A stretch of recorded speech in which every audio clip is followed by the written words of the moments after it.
الحمد للہ وکفا وسلام علی عبادہ الذین اصطفیٰ اما بعد فاعوذ باللہ من الشیطان الرجیم بسم اللہ الرحمن الرحیم اقرأ بسم ربک الذی خلق خلق الانسان من علق اقرأ وربک الاکرم الذی علم بالقلم علم الانسان ما لم يعلم وقال النبی صلی اللہ علیہ وسلم انما بعثت معلما او کما قال علیہ الصلوۃ والسلام۔ میرے محترم دوستو، ہم ادارہ رحیمیہ علوم قرآنیہ ٹرسٹ لاہور میں دورہ تفسیر کے موقع پر جمع ہیں۔ قرآن مجید کا فہم حاصل کرنا، اپنا تعلق قرآن حکیم سے جوڑنا، قرآن مجید نے جو سسٹم اور نظام دیا ہے اس کا شعور پیدا کرنا، اس کے مطابق اخلاق اختیار کرنا، سسٹم تشکیل دینا، صلاحیت پیدا کرنا، یہ اس دورے کا بنیادی مقصد ہے۔ قرآن حکیم الفاظ اور معنی کے ساتھ قرآن حکیم ہے، اس لیے متن قرآن کے ساتھ ہمارا تعلق قائم ہونا بہت ضروری ہے۔ حضرت امام انقلاب مولانا عبید اللہ سندھی فرماتے ہیں کہ پہلے درجے میں طالب علم کو قرآن کے متن سے، ٹیکسٹ سے تعلق قائم کرنا چاہیے۔ اس کا مفہوم کیا بنتا ہے؟ قرآن کی آیات پڑھیں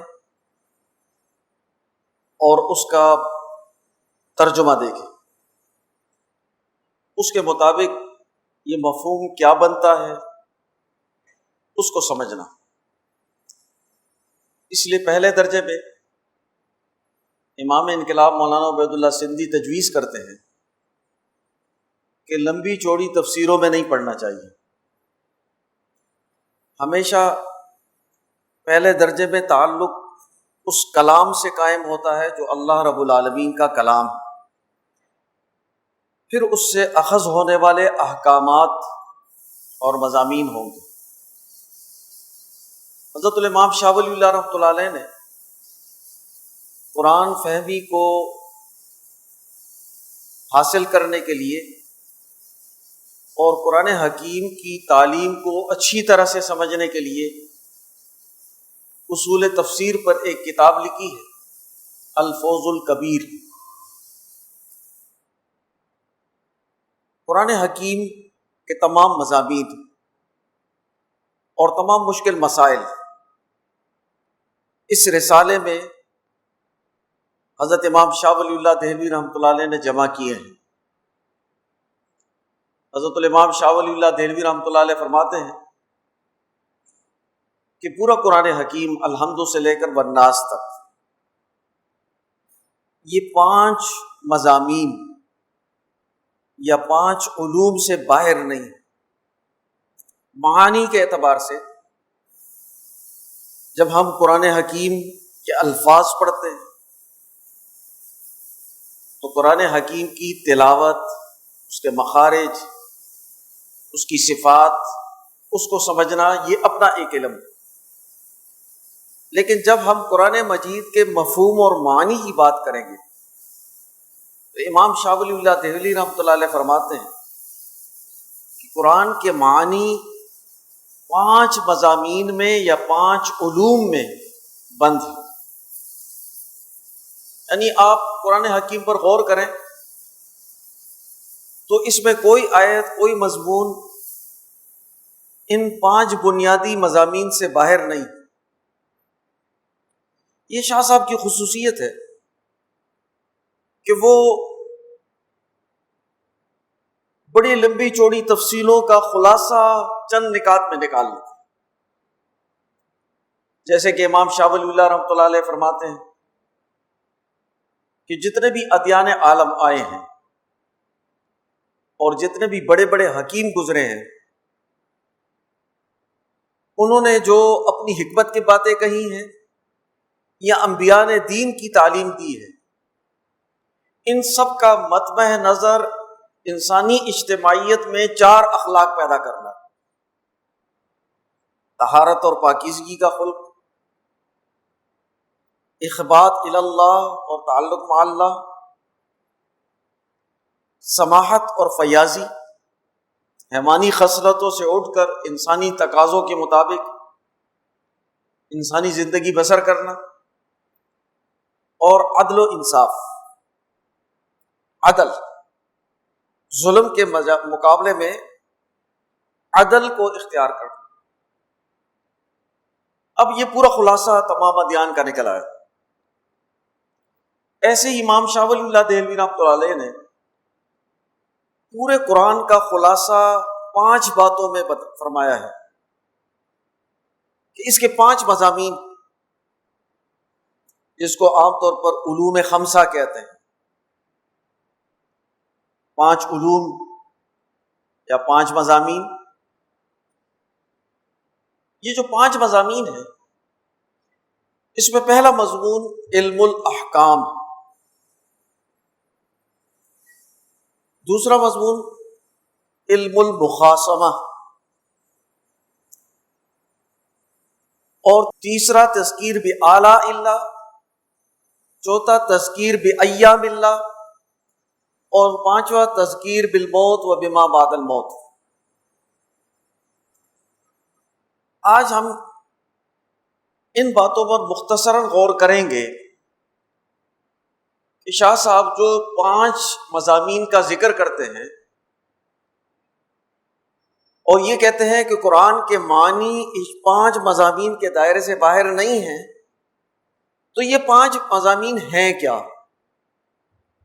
سب سے پہلی بنیاد علم الاحکام۔ جب بھی کوئی سسٹم قائم ہوتا ہے تو وہ اپنا حکم امپلیمنٹ کرتا ہے، آئین کے ذریعے سے، قانون کے ذریعے سے، حکم جاری کر کے۔ تو یہ جو احکام ہے، دین اسلام کا جو پورا سٹرکچر، جو سسٹم ہے، تو اس سسٹم کے بنیادی قوانین یا بنیادی احکام کیا ہیں؟ اب یہ جو احکام ہیں، کوئی بھی سسٹم وہ 5 چیزوں سے بحث کرتا ہے، چاہے وہ اسلام ہو، چاہے وہ کیپٹلزم ہو، چاہے وہ سوشلزم ہو، چاہے دنیا کا کوئی بھی نظام ہو، وہ 5 دائروں میں اپنے احکامات جاری کرتا ہے۔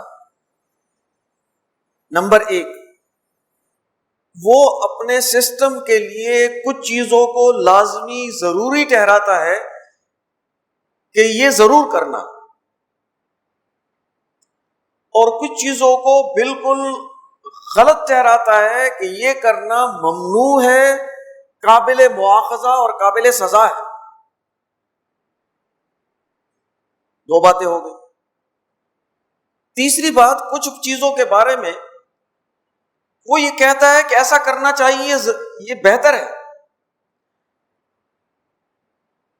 اور اگر نہیں کریں گے اس پر سرزنش ہوگی، بہت غلط کام کیا، کرنا چاہیے تھا، سوسائٹی کی ترقی میں رکاوٹ بن رہا ہے، ایسا عمل تم کیوں نہیں کرتے، لیکن اس پر سزا نہیں دیتے۔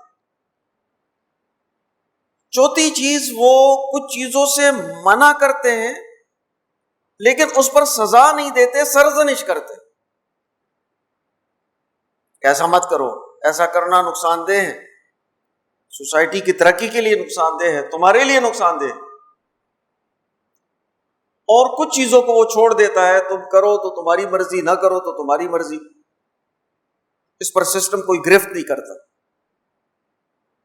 شریعت کی اصطلاح میں اس پہلے امر کو فرض کہتے ہیں، فرائض، یہ کام کرنے ہیں، ضرور کرنے ہیں، اس کے بغیر سسٹم کی تکمیل نہیں ہوگی، اس لیے اس کو لازمی اختیار کرنا ہے۔ اس کے مقابلے میں حرام ہے، وہ کام جس کو نہیں کرنا اگر کریں گے تو یہ اس سسٹم کو توڑنا ہوگا، اس لیے اس پر سخت سزائیں دی جائے گی۔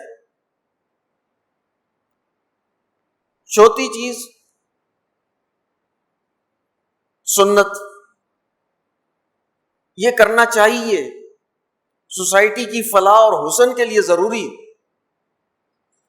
یہ کریں گے تو سوسائٹی کی تکمیل ہوگی، عمل کی تکمیل ہوگی، نہیں کریں گے تو عمل ادھورا رہے گا، فرض پورا ہو جائے گا لیکن بلکہ واجب ایک ہے، تیسرا ہے واجب، امام ابو حنیفہ رحمۃ اللہ علیہ کے نزدیک جو فرض سے کچھ درجے پر کم ہے، باقی ہاں ائمہ کے ہاں صرف سنت ہے۔ تو سنت عمل کرنا چاہیے، اس کے مقابلے میں مکروہ ہے۔ مکروہ کا مطلب ہے کہ یہ نہیں کرنا چاہیے، یہ کرنا تمہاری ترقی کے لیے، سوسائٹی کی ترقی کے لیے مضر ہے۔ اس کے علاوہ جو کام ہے وہ مباح ہے، کرے تو تب اپنے لیے بہتر سمجھے تو کر لیں، بہتر نہیں سمجھتے تو نہ کریں، تمہیں فائدہ ہے تو کر لیں، فائدہ نہیں ہے تو نہ کریں، اس پر نہ جزا ہے نہ مواخذہ ہے۔ تو کوئی بھی سسٹم یہ 5 باتیں ضرور بتاتا ہے اور زندگی کے ہر شعبے میں بتاتا ہے۔ کیپٹلزم ہو تو اس میں بھی معاشی نظام میں، سیاسی نظام میں، سماجی نظام میں کچھ چیزیں منع ہوں گی اور کچھ کام کرنے ہوں گے۔ پرائمری تعلیم لازمی ہے، ٹیکس لازمی دینا ہے، اس کے بغیر کام نہیں ہوگا۔ سوسائٹی میں جو مارکیٹ کے قوانین ہیں اس کو لازمی اختیار کرنا ہے، کچھ کو منع کیا جاتا ہے۔ ہر سوسائٹی میں چوری کرنا، قتل کرنا، ڈاکہ ڈالنا یہ ممنوع قرار دیا جاتا ہے۔ ایسے ہی سوشلزم ہے، اس میں بھی کچھ چیزیں کرنے کی ہوتی ہیں، کچھ منع کرنے کی ہوتی ہیں۔ اسلام میں بھی کچھ چیزیں ارکان، فرض اور واجبات کے درجے میں ہیں جو کرنے ضروری ہیں، کچھ چیزیں حرام اور مکروہ تحریمی کے درجے میں ہیں جس سے بچنا ضروری ہے، کچھ چیزیں سنت ہیں جس کو کرنا بہتر ہے، کچھ مکروہ ہے جس سے بچنا بہتر ہے، باقی مباح ہے۔ تو سسٹم کے احکامات جس پر وہ نظام کھڑا ہوتا ہے، اس سسٹم کے بنیادی احکامات کی وضاحت، اس کا پورا سٹرکچر بیان کرنا، اس کا سسٹم بیان کرنا، یہ شاہ صاحب کے نقطہ نظر سے علم الاحکام۔ قرآن حکیم نے قریباً 500 آیات میں یہ علم الاحکام کو بیان کیا ہے، احکامات۔ اب یہ جو احکامات ہیں، امام شاہ ولی اللہ رحمۃ اللہ علیہ حجت اللہ البالغہ میں اس کی تفصیل بیان کرتے ہیں کہ یہ احکامات 3 دائروں میں ہیں۔ پہلا دائرہ توحید باری تعالیٰ سے تعلق رکھتا ہے، انسان اللہ تعالیٰ کے بارے میں کیا تصورات اور خیالات رکھے اور کن باتوں سے احتراز کرے، کن باتوں کے بارے میں اللہ کے ساتھ اچھا گمان رکھنا، اللہ پر یقین رکھنا، اور کن باتوں سے بچنا کہ اللہ تعالیٰ سے ان کو منسوب نہ کیا جائے۔ یہ پہلا دائرہ ہے، اور قرآن حکیم نے توحید کو، اس کے مقابلے میں شرک کو، تشبیہ کو، ابنیت کو، کسی اللہ کا بیٹا ماننا، اس کی خدائی میں شریک کرنا، اس کے برابر تصور کرنا، اس کے ساتھ جتنے بھی غلط تصورات ہیں اس کی نفی کر کے توحید خالص کو بیان کیا۔ دوسرا دائرہ احکامات کا یہ ہے کہ جب اللہ رب العالمین پر انسان ایمان رکھتا ہے پھر اسے تعلق قائم کرتا ہے، اس کی عبادت کرتا ہے، تو اللہ کی رضا کس انداز سے عبادت کرنے سے ہے، اور عبادت کرنے میں کون سی چیزیں اللہ کے لیے خاص ہیں، غیر اللہ کے لیے نہیں کی جا سکتی، صرف اللہ کے لیے ادا کی جا سکتی، اور اللہ کے سامنے ایسی نیاز بندی بجا لانا، یہ کیسے ہوگا؟ عبادت کے طریقے کیا ہیں؟ مہذب سوسائٹی اپنے رب سے کیسے تعلق قائم کرتی ہے، اس کی عبادت کیسے کرتی، اس کے احکامات۔ اب نماز کا حکم دیا، نماز میں پھر قیام کا، تلاوت کا، رکوع کا، سجدے کا، تحیات کا ایک مکمل سٹرکچر اور نظام دیا، جس پر عمل کرنے سے انسان کی نماز ادا ہوتی ہے اور اللہ سے تعلق پیدا ہوتا ہے۔ روزے کا حکم دیا، روزہ کیسے رکھیں گے، اس کے احکامات بتائیں، اپنی حیوانیت کو کمزور کر کے ملکیت کو مضبوط کرنا اور اللہ سے تعلق پیدا کرنا۔ یعنی یہ جو عبادات ہیں، اب پھر اس کے مختلف دائرے ہیں، کچھ عبادات بدن سے تعلق رکھتے ہیں، کچھ مال سے تعلق رکھتے ہیں، کچھ بدن اور مال سے تعلق رکھتے ہیں، بدنی عبادتیں بھی ہیں، مالی عبادتیں بھی ہیں۔ یہ عبادتیں اسلام کی جو 5 بنیادیں ہیں، اس میں سے 4 کو بیان کیا۔ پہلی بنیاد تو توحید ہے، کلمہ طیبہ، اور 4 عبادات ہیں۔ نماز ہے تو اس کا پورا طریقہ بتایا، زکوٰۃ ہے تو زکوٰۃ اور اس کے احکامات قرآن حکیم نے بیان کیے ہیں اور اس کا فریضہ انسانوں پر لاگو کیا ہے۔ روزہ ہے تو روزے کے احکامات دیے ہیں، اس کا طریقہ بتایا ہے۔ حج ہے تو حج کے احکامات بتائے، اس کا طریقہ بتایا۔ ایسے ہی اللہ تعالیٰ کی ثنا پڑھنا، دعا مانگنا، تسبیحات پڑھنا، قرآن کی تلاوت کرنا، یہ سارے عبادات کے زمرے میں ہیں، جس سے اللہ کی رضا حاصل ہوتی ہے۔ قربانی دینا، تو دوسرا دائرہ عبادات کا ہے، انسانوں کا تعلق اللہ سے کیسے قائم ہوگا اور اس کے درست اور مہذب طریقے کیا ہیں، جس میں انسان کا وقار بھی قائم رہے اور اللہ کی عظمت اور بڑائی بھی ظاہر ہو، اور اللہ کی ایسی صفات ظاہر ہوں کہ جو اللہ کے شایان نشان ہے، اور اس کے نتیجے میں انسان کو وہ طاقت اور روحانیت ملے جس سے وہ انسانی سوسائٹی میں اعلیٰ کردار ادا کر سکے۔ تیسرا دائرہ ارتفاقات، انسانی سماج، اور یہ بھی بہت بڑا دائرہ ہے جو گھر اور خاندان سے شروع ہوتا ہے۔ انسانی سوسائٹی کی بنیادی اکائی گھر ہے، خاندان، اور اس کی بنیاد معاہدہ نکاح ہے۔ حضور صلی اللہ علیہ وسلم کے بارے میں صحابہ فرماتے ہیں کہ معاہدہ نکاح میں جو آیات تلاوت کی جاتی ہیں، وہ رسول اللہ صلی اللہ علیہ وسلم ہمیں بڑے اہتمام سے یاد کرواتے تھے،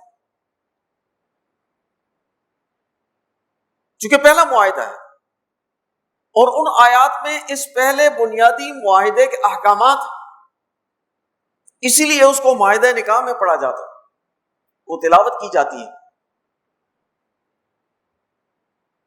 تو گھر کی زندگی، اب پھر اس گھر کو قرآن نے کتنی تفصیل سے بیان کیا، نکاح کے احکامات بیان کیے، طلاق کے احکامات بیان کیے، میاں بیوی کے حقوق ہیں، ان کے درمیان جھگڑا ہو تو تسویہ کیسے ہوگا، اس کے درجے بیان کیے ہیں کہ کیا کیا سٹیپس ہوں کہ جس میں اگر میاں بیوی کے درمیان ناچاکی ہو تو کیا کریں، ایک دوسرے پر کوئی الزام دھرے تو اس الزامات کا کیا ہوگا، بدفعلی اور بدکاری ہوتے دیکھے تو پھر کیا ہوگا، تفصیلی احکامات قرآن حکیم نے دیے۔ اس کے بعد انسانی سوسائٹی ہے، انسانی معاشرے میں معیشت کے احکامات کیا ہیں، سیاست کے احکامات کیا ہیں، انسانوں کے درمیان جھگڑے ختم کرنے کے احکامات کیا ہیں، سوسائٹی میں مل کر رہنے اور معاشرت کے احکامات کیا ہوں گے، ایک دوسرے پر اعتماد کیسے قائم ہوگا، قومی زندگی، اس کے اصول اور قاعدے، اور پھر اقوام کے درمیان تعلقات، خارجہ پالیسی، جنگ کے احکامات کیا ہوں گے، امن اور صلح کے احکامات کیا ہوں گے، بین الاقوام میں کیسے رہا جائے گا، اس کے قوانین کیا ہوں گے، خاندان سے لے کر بین الاقوامی سوسائٹی تک جتنے بھی احکامات ہیں، جس کے 4 درجے حضرت الامام شاہ ولی اللہ رحمۃ اللہ علیہ بناتے ہیں: ارتفاق اول، ارتفاق دوم، ارتفاق سوم اور ارتفاق چہارم. یعنی انسانوں کی جو خاندانی اور قبائلی زندگی ہے، جماعتی زندگی، قومی زندگی اور بین الاقوامی زندگی، 4 سماجیات کے، عمرانیات کے دائرے ہیں. معیشت، سیاست، اجتماعیت، اخلاق، عدالت، اس کے دائرے ہیں. بین الاقوامی تعلقات کے دائرے ہیں. ان کے اصول اور قاعدے کیا ہوں گے. امام شاہ ولی اللہ رحمۃ اللہ علیہ نے اس کو تفصیل سے بیان کیا ہے اپنے فلسفے میں، اور قرآن حکیم ان دائروں کی وضاحت کرتا ہے، اور ان 3 دائروں پر مشتمل جو احکامات ہیں اس کو علم الاحکام کہا جاتا ہے.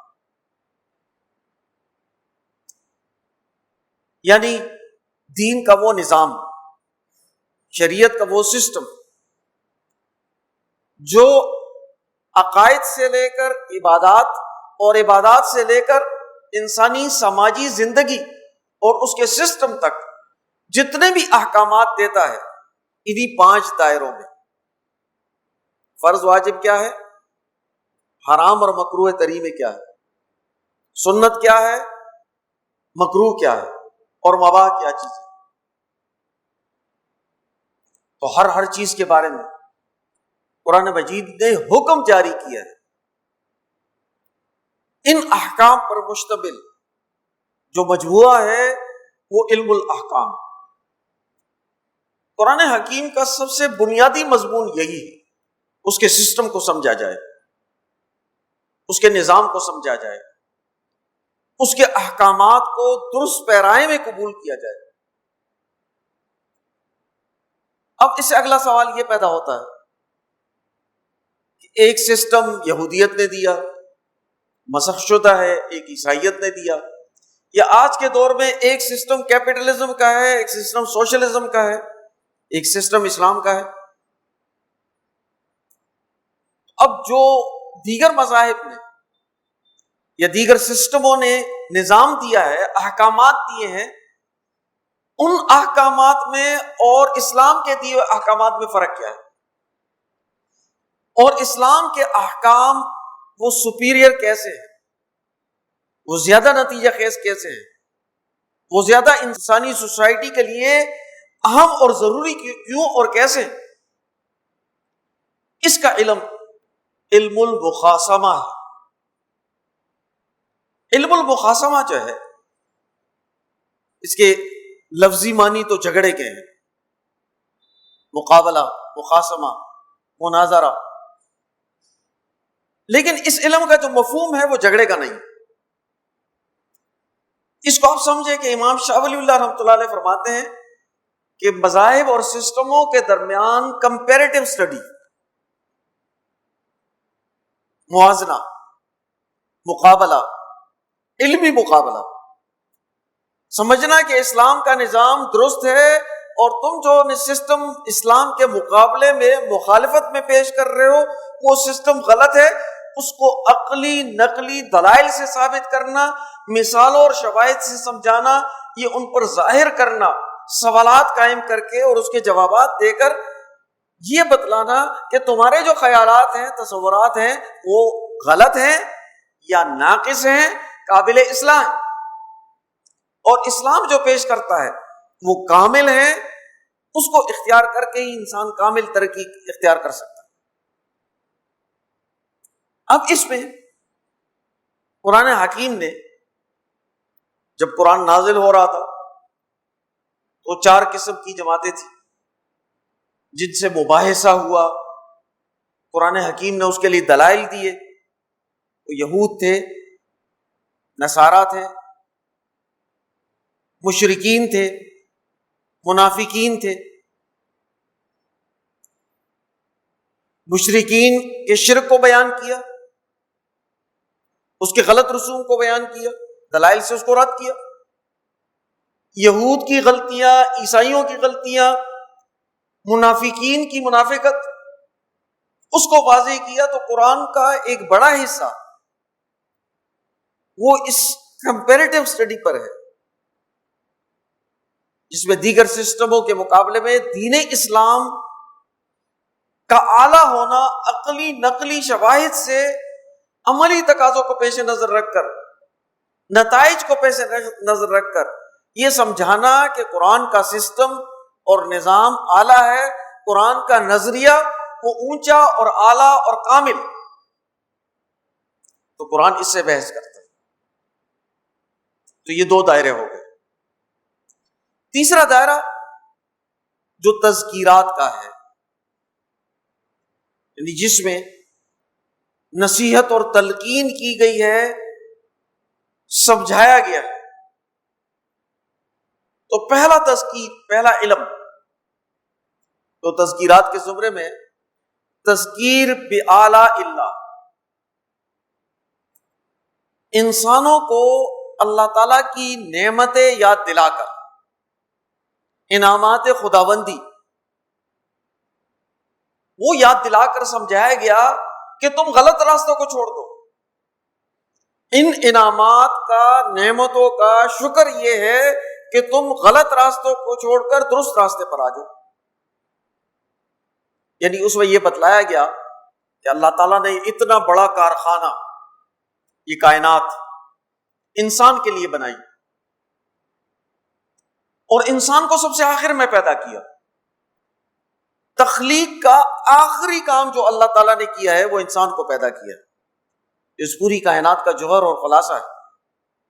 انسان کی پیدائش سے پہلے پوری محفل سجائی گئی، ہر طرح کی سہولت انسان کے لیے پیدا کی گئی، ہر طرح کا انعام پیدا کیا گیا۔ جب انسان کے لیے یہ زمین سہولت والی بنی تو اللہ تعالیٰ نے انسان کو پیدا کیا، اور پھر یہ انسان سہولت کے ساتھ اس زمین پر زندگی بسر کرتا ہے اور اپنی ڈیوریشن کو پورا کرتا ہے۔ یہ بہت بڑا اللہ تعالیٰ کا انعام ہے۔ اس نے پیدا بھی کیا، اور وہ یہ انعامات دے کر انسانوں کی ترقی کے اسباب پیدا کرتا ہے۔ اس لیے انسان کو خون کے لوتڑے سے پیدا کر کے، پانی کی ایک بوند اور خون کے لوتڑے سے، اور پھر اشرف مخلوقات بنا دیا۔ اس کے لیے علم کے اسباب پیدا کیے، اس کی روحانی ترقی اور اخلاقی ترقی کے اسباب پیدا کیے، اس کی مادی ضرورت کے اسباب پیدا کیے۔ یہ ساری سہولتیں جو اللہ تعالیٰ نے انسانوں کو دی ہے، تو کیا اس کا شکر یہ ہونا چاہیے کہ اللہ کے ساتھ شریک بنایا جائے، یا اللہ تعالیٰ کو مخلوق کی طرح سمجھا جائے، یا مخلوق کو بڑھا کر اللہ کے برابر کھڑا کر دیا جائے، یا اس کی خدائی کے مقابلے میں کسی اور کی خدائی کو مانا جائے، یا کسی کو اللہ کا بیٹا قرار دیا جائے، یا بیٹیا قرار دیا جائے، یا اللہ کے علاوہ کسی اور کی عبادت کی جائے، کسی اور کے حکم کو مانا جائے۔ اللہ تعالیٰ نے اپنے انعامات اور اس میں غور و تدبر، اس سے انسانوں کو دعوت دی۔ قرآن حکیم نے ہر چیز کی مثال دی ہے، زمین کی مثال دی ہے، بارش کی مثال دی ہے، پانی کا کتنا بڑا ذخیرہ سمندروں کی صورت میں ہے، 70% سے زیادہ وہ پانی، تاکہ پانی کی کمی انسانوں کے لیے نہ ہو، بہت بڑا ذخیرہ بتا دیا۔ پھر اس کے ذخائر پہاڑوں پر رکھے، برفوں کی صورت میں، گلیشیئرز کی صورت میں، پھر اس کے چشمے چلائے، زمین میں اس کا ذخیرہ رکھا، انسان کے لیے جو ضروری ہے اس کی کمی نہ ہو۔ آکسیجن پیدا کیا اس کے لیے، وافر مقدار میں پیدا کیا۔ ہاسپٹل میں ایک دن میں جتنا آکسیجن انسان استعمال کرتا ہے، اگر پیسوں پہ لینا ہوتا تو پتہ چل جائے، لیکن اللہ تعالیٰ نے آکسیجن کو پیدا کیا، اس کے لیے توانائی کا ذخیرہ سورج بنایا۔ اللہ تعالیٰ نے یہ جو دلائل دیے ہیں وہ دو قسم کے دیے ہیں، ایک انسان کے اندر دلیلیں دی ہیں کہ تم اپنے اوپر غور کرو، اور ایک آفاق میں دیے ہیں، کائنات میں بھی دلیلیں ہیں، پوری کائنات پر غور کرو، انعامات کو سوچو جو اللہ تعالیٰ نے کائنات کی تخلیق کی، اس پر غور کرو، اور پھر اپنے اندر سوچو کہ تمہیں اللہ نے کیسا بنایا۔ تو یہ سب انعامات خداوندی، اس پر غور کر کے اللہ سے تعلق پیدا کرنا۔ علم الاحکام کے جو 3 دائرے ہیں، اللہ تعالیٰ کے بارے میں درست خیالات، تصورات اور عقائد رکھنا، اس کے ساتھ کسی کو شریک نہ ٹھہرانا، تشبیہ سے بچنا، اسی کی عبادت کرنا اور درست طریقے پر کرنا جو رسول اللہ صلی اللہ علیہ وسلم نے سکھایا، اور پھر انسانی سماج کی درست تشکیل کرنا، معیشت، سیاست، اجتماعیت کا نظام، عدالت کا سٹرکچر، وہ درست بنیادوں پر قائم کرنا۔ یہ مطالبہ ہے تذکیر بِآلاء اللہ کا کہ تم اللہ تعالیٰ کی نعمتوں کو، اس اللہ تعالیٰ کی نعمتوں پر غور کر کے اس نتیجے کو حاصل کرو کہ اب ہمیں علم الاحکام پر، اس کے اعلیٰ نظریے اور نصب العین پر، اللہ تعالیٰ کی توحید پر ایمان رکھنا ہے یا نہیں۔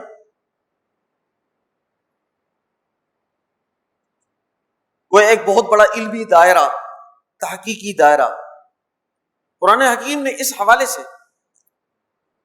لوگوں کو دعوت دی ہے اور چیلنج کیا ہے۔ اللہ تعالیٰ فرماتے ہیں کہ قل، اے نبی آپ ان سے کہہ دیجئے، سیروا فی الارض، کہ تم زمین میں سیر کرو،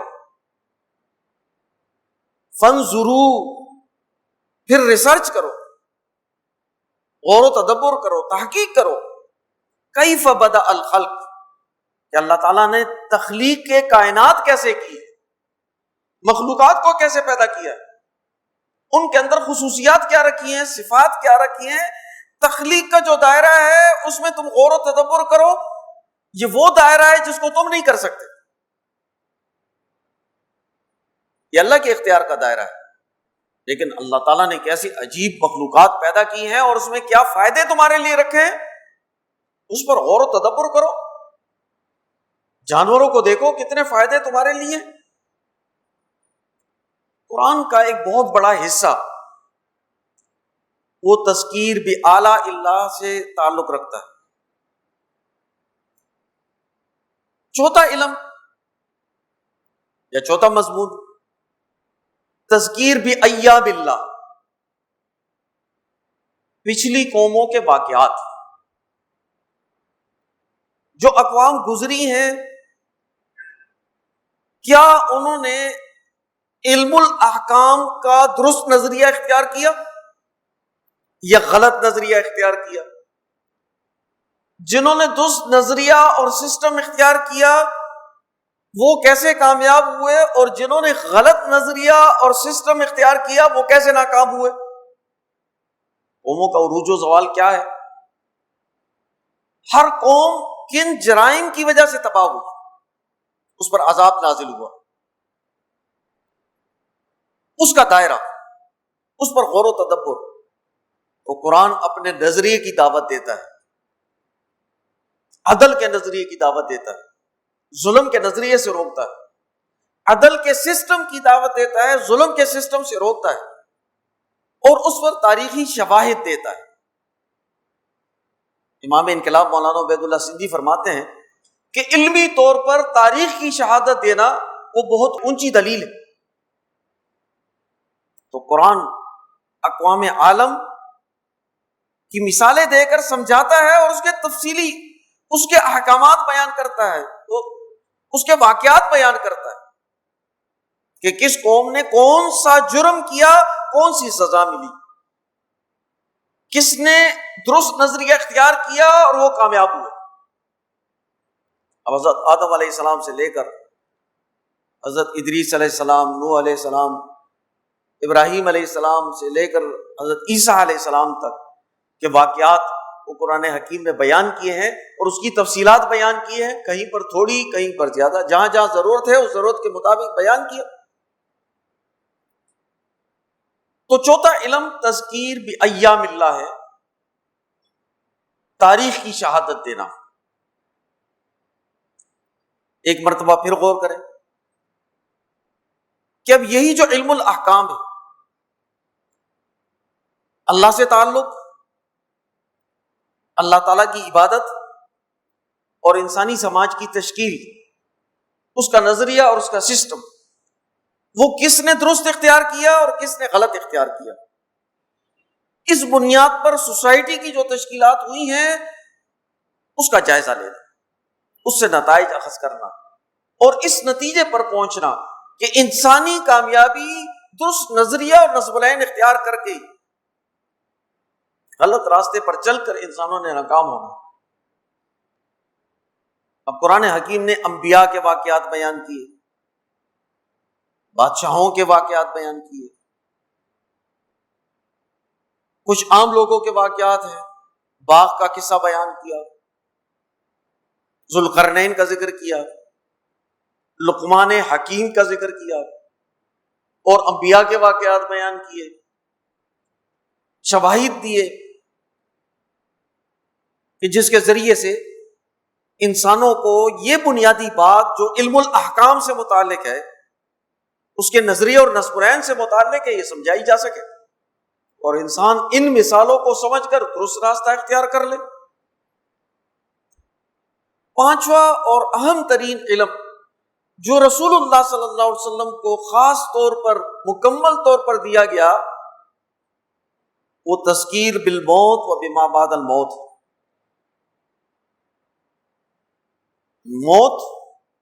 موت کیا ہے؟ موت کی حقیقت کیا ہے؟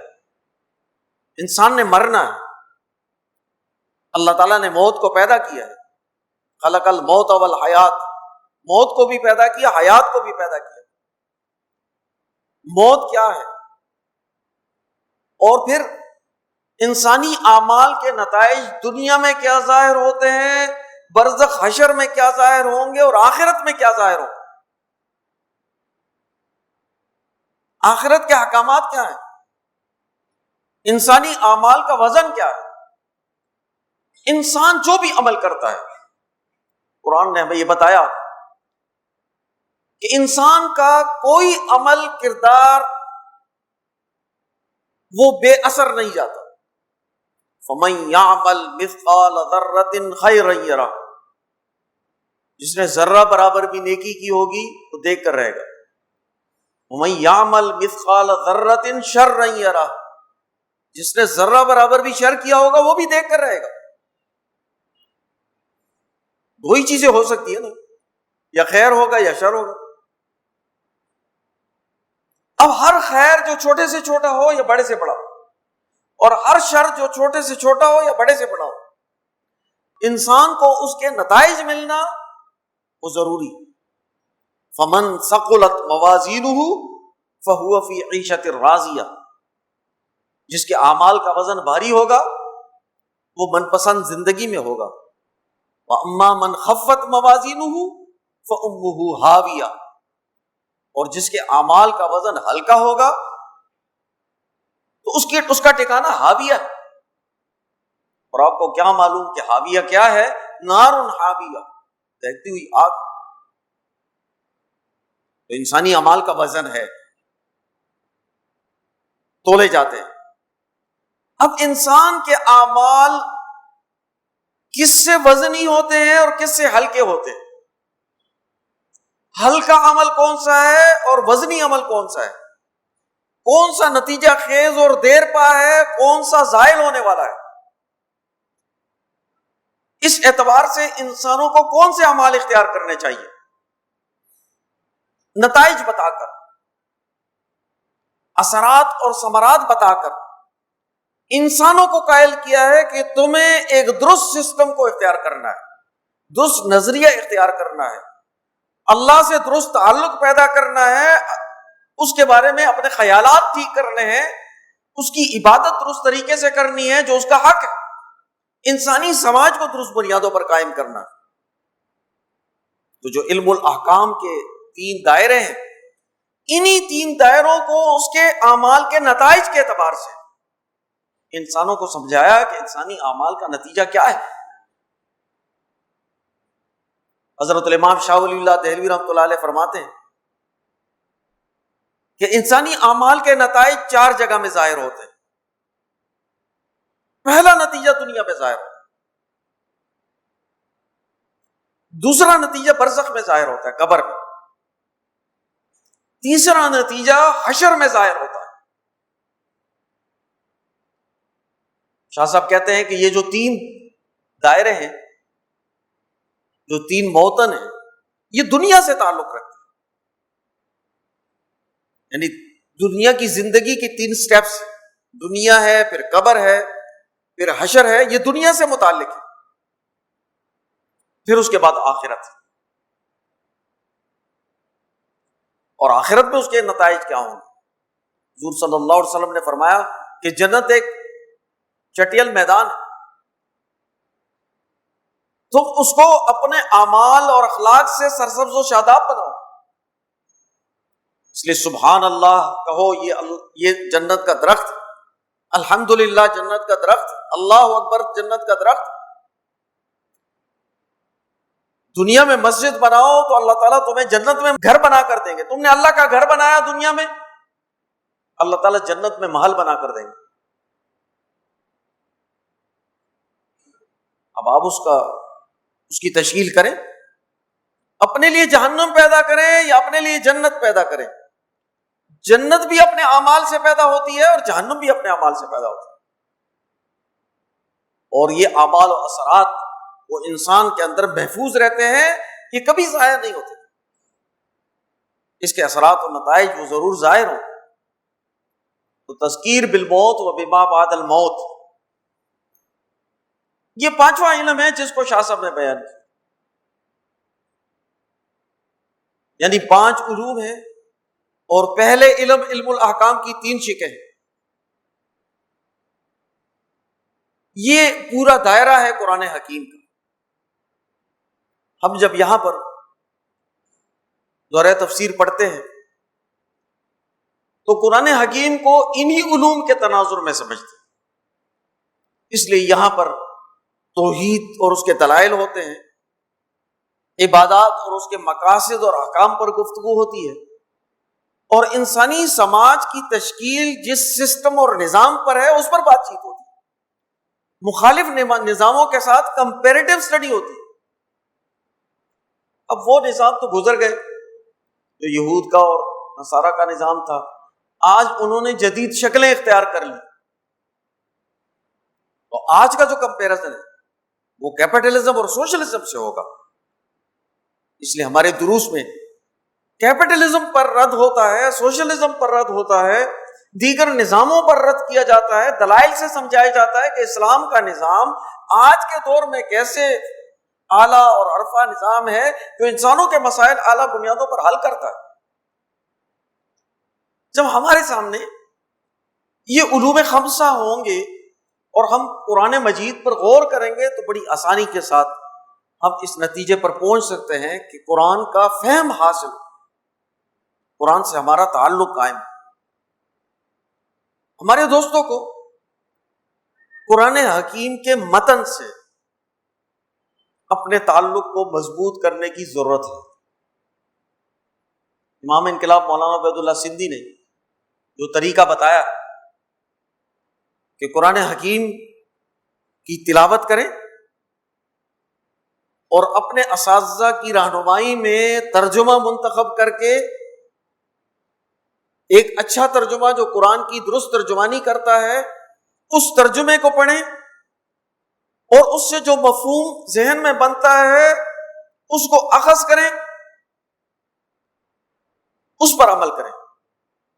اس کے لیے ہم نے ایک سسٹم بھی دیا ہے، اس مفہوم کے اخذ کرنے میں کبھی کبھی انسان کسی غلط رخ پر چلا جاتا ہے، ناسمجھی کی وجہ سے، اپنی عقل کی وجہ سے، تو اساتذہ کی رہنمائی میں ہو، مہاجرین کی رہنمائی میں ہو، مدرسین کی رہنمائی میں ہو، تو ہمیں اپنے اساتذہ کی رہنمائی میں، علماء کی رہنمائی میں قرآن حکیم کے مضامین کو سمجھنے کی ضرورت ہے۔ یہ جو عمل ہے یہ مشکل عمل نہیں، ایک بہت بڑا پروپیگنڈا قرآن حکیم کے حوالے سے کیا جاتا ہے کہ قرآن تو بڑا مشکل ہے۔ اللہ تعالیٰ فرماتے ہیں وَلَقَدْ يَسَّرْنَا الْقُرْآنَ لِلذِّكْرِ فَهَلْ مِن مُدَّكِرٍ، ہم نے قرآن کو آسان بنایا نصیحت کے لیے، ہے کوئی نصیحت حاصل کرنے والا؟ ہم علامہ فلامہ کی بات تو نہیں کر رہے، اپنے لیے نصیحت حاصل کر کے درست نظریہ اور راستہ اختیار کرنا ہے، اس کے لیے تو قرآن آسان ہے۔ قرآن کے مضامین دیکھیں تو واضح طور پر آپ کو معلوم ہوگا کہ یہ کس نظریے کی طرف دعوت دے رہا ہے۔ تو قرآن کے ٹیکسٹ سے، اس کے متن سے، اس کی تلاوت سے اپنے تعلق کو جوڑنا، اس حوالے سے ہمارے اندر دو کمزوریاں پائی جاتی ہیں جو ہمارے گریجویٹس ہیں ان کے لیے عرض کر رہا ہوں۔ ایک کمزوری یہ ہے کہ ہم نے تلاوت کلام پاک کو بطور علم کے اچھی طرح سے نہیں سیکھا، اس پر ہمیں محنت کرنی چاہیے۔ یہ ہم نے جو علماء اور گریجویٹس کو ساتھ بٹایا ہے یہ اس لیے ہے کہ علماء گریجویٹس کے علوم کو حاصل کریں اور گریجویٹس علماء سے سیکھیں۔ تو قرآنی علوم کو سیکھنا چاہیے، اس کے لیے ہماری تنظیم، یہ جو ہمارے جہاں جہاں پر ہمارے دوست موجود ہیں ان کو اپنی تشکیل کرنی چاہیے، علماء اور ان کی نشستیں قائم کر کے تلاوت کلام پاک کو ٹھیک کرنا چاہیے، اور دوسرا عمل قرآن کا مطالعہ کر کے اس کے مفہوم کو سمجھنا، اس پر اپنا قیمتی وقت صرف کرنا۔ سب سے قیمتی چیز جس پر ہمیں اپنے اوقات کو صرف کرنا ہے وہ قرآن حکیم، کلام اللہ سے اونچی کوئی چیز نہیں۔ اس لیے اس پر غور و تدبر کرنے کے لیے ہمیں اپنا ٹائم صرف کرنا چاہیے۔ یہ دورہ تفسیر